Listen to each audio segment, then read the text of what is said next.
Alô, irmãos, irmãs, Pai seja com todos nós. Esse dia aí, né?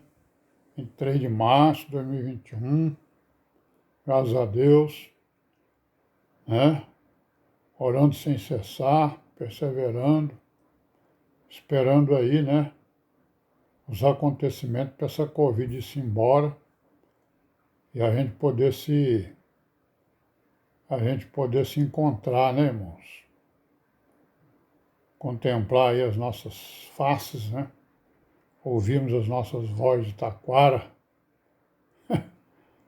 rachada, né? E vamos aí, né, prosseguir aí no projeto que eu, né, fiz aqui na minha cabeça, de exatamente nos consolar todos os dias com pequenas passagens da Escritura, né? E agora nós estamos contando aí a história, né, da igreja, né, nos seus primórdios, nos seus primeiros tempos. Estamos aqui na Epístola de Paulo aos Coríntios, na primeira aos Coríntios, paramos aqui no versículo 10, capítulo 3, e lemos o quê? Ó, o segundo, a graça de Deus que me foi dada, pus eu, como sábio arquiteto, o fundamento, e outro edifica sobre ele. Mas veja cada um como edifica sobre ele. Porque ninguém pode pôr outro fundamento, além do que já está posto, o qual é Jesus Cristo. Então, olha aí, irmão, o que Paulo está dizendo? Né?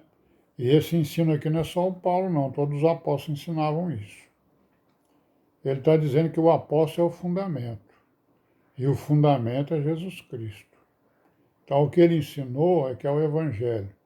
Os outros ensinamentos que são contrários, né, e que não se conformam com o ensinamento dele, não é o Evangelho. Né?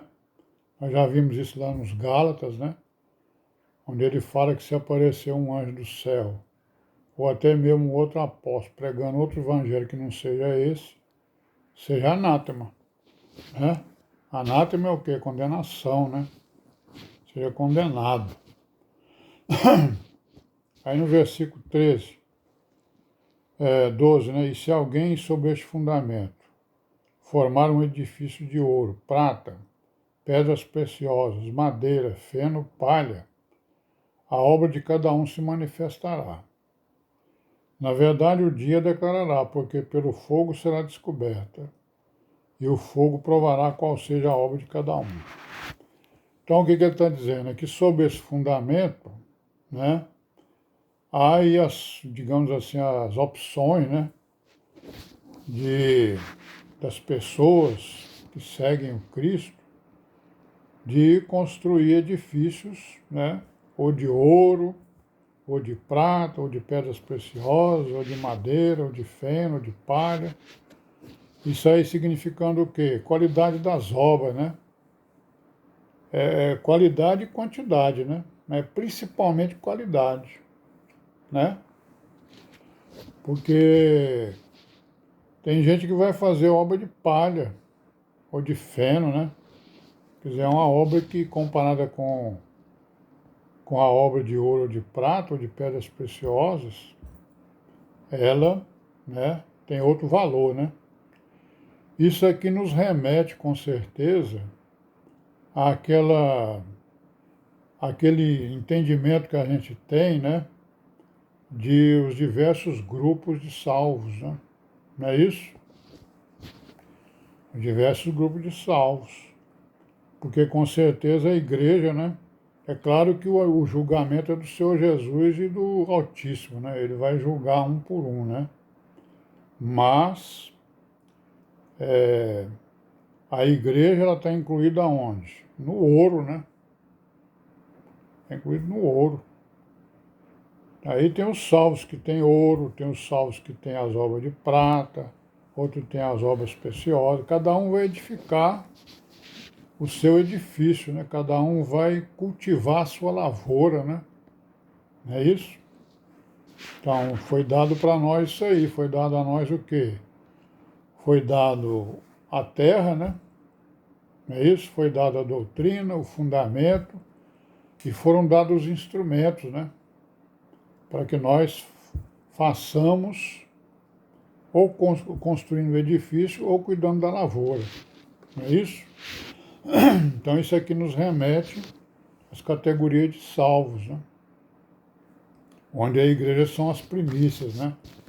São a primeira categoria de salvos é a igreja, que vai ser arrebatada. Ela vai, né, vai ressuscitar, ser transformada num corpo espiritual, seu corpo, e vai ser arrebatada para passar, né, as bodas do Cordeiro lá na Nova Jerusalém, né? Então a obra de cada um vai se declarar, vai ser julgada. Ele diz assim no 14, se a obra que alguém edificou nessa parte permanecer, ele receberá galardão. Com perseverança, né? Ele vai receber galardão. Quem vai receber galardão é a igreja que vai receber galardão. Outros tipos de salvo poderão receber. Mas ele está falando aqui da igreja, né? E se a obra de alguém se queimar, sofrerá derretimento, mas o tal será salvo, todavia, como pelo fogo. Por isso é que eu estou dizendo aqui que está dentro daquele entendimento lá dos grupos de salvos, né? Certo? Conforme nós vimos e vamos ver aí no futuro, né? Não sabeis vós que sois o templo de Deus, né? E que o Espírito de Deus habita em vós? Então, se alguém destruir o templo de Deus, Deus o destruirá. Porque o templo de Deus que sois vós é santo, né? Ninguém se engane a si mesmo. Então, irmãos, olha aí o que Paulo está dizendo. Ninguém se engane a si mesmo. Se alguém dentre vós se tem por sábio neste mundo, faça-se louco para ser sábio. Por que ele está dizendo isso? Porque a sabedoria deste mundo é loucura diante de Deus. Pois está escrito, que ele apanha os sábios na sua própria astúcia. Que sábio é esse que ele está falando aqui? Esses sábios aqui são sábios filósofos, teólogos, né? Cheios de teorias acerca de temas que eles não entendem. Nós não estamos falando aqui, por exemplo, da ciência humana, que é uma ciência, né, que serve o homem em alguma coisa, né? Aquela ciência que virou uma tecnologia, digamos, e que serve o homem em alguma coisa, né? Então, ele está falando especificamente aqui dessa sabedoria dos religiosos, né? Principalmente da religião, né? Que eles não são sabidos. As religiões, eles são tudo sabidos. Eles curam, eles falam com Deus, né? Falam com os anjos, né? Inventam histórias, né?